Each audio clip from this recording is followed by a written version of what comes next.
एक छोटी जुगनू। ऊंचे पेड़ों और झरनों से भरे एक जंगल में ट्विंकल नाम की एक छोटी सी जुगनू रहती थी। ट्विंकल को अपने दोस्तों के साथ घूमना फिरना, खेलना और मौज मस्ती करना बहुत पसंद था। एक दिन एक नदी के ऊपर उड़ते समय ट्विंकल ने मेंढकों के एक परिवार को नदी के किनारे पिकनिक का आनंद लेते हुए देखा। मेंढकों ने ट्विंकल को अपने साथ आने के लिए आमंत्रित किया और उसने खुशी से स्वीकार कर लिया। जब वे कहानियाँ और भोजन साझा कर रहे थे, ट्विंकल ने देखा कि क्रोकी नाम का एक छोटा मेढक उस समूह में अपनी जगह पाने के लिए संघर्ष कर रहा था। क्रोकी को लगा जैसे वो इन सब में योग्य नहीं है, क्योंकि उसकी आवाज बहुत धीमी थी, उसकी छलांगें बहुत छोटी थीं और उसकी त्वचा हल्की हरी थी। ट्विंकल ने क्रोकी को उसकी विशेष प्रतिभा खोजने में मदद करने का फैसला किया। वो दोनों साथ में जंगल की यात्रा पर निकल गए और उन जानवरों से मिले जिन्होंने उन्हें मूल्यवान सबक सिखाए। कुछ दूर चलने पर उन्हें एक बुद्धिमान बूढ़ा उल्लू मिला, जिसने उन्हें दिखाया कि आत्मविश्वास से बात करने पर सबसे धीमी आवाज भी सुनी जा सकती है।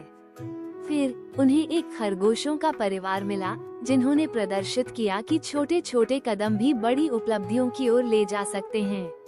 और थोड़ा आगे चलने पर वे एक दयालु चूहे से मिले, जिसने साबित कर दिया कि दयालुता से किए छोटे से छोटे कार्य भी बड़ा बदलाव ला सकते हैं।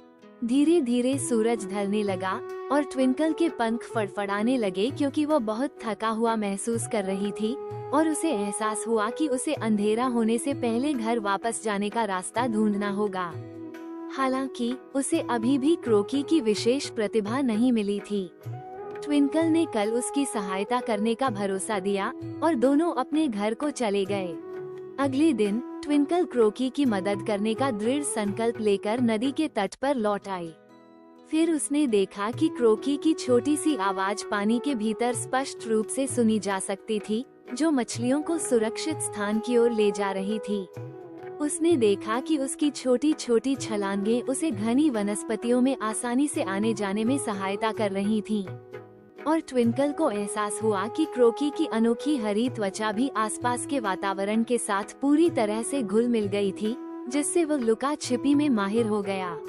ट्विंकल समझ गई कि ये सभी क्रोकी की असली प्रतिभाएं हैं और उसने उत्साहपूर्वक क्रोकी को वो सब बताया जो उसने उसे करते देखा और सुना।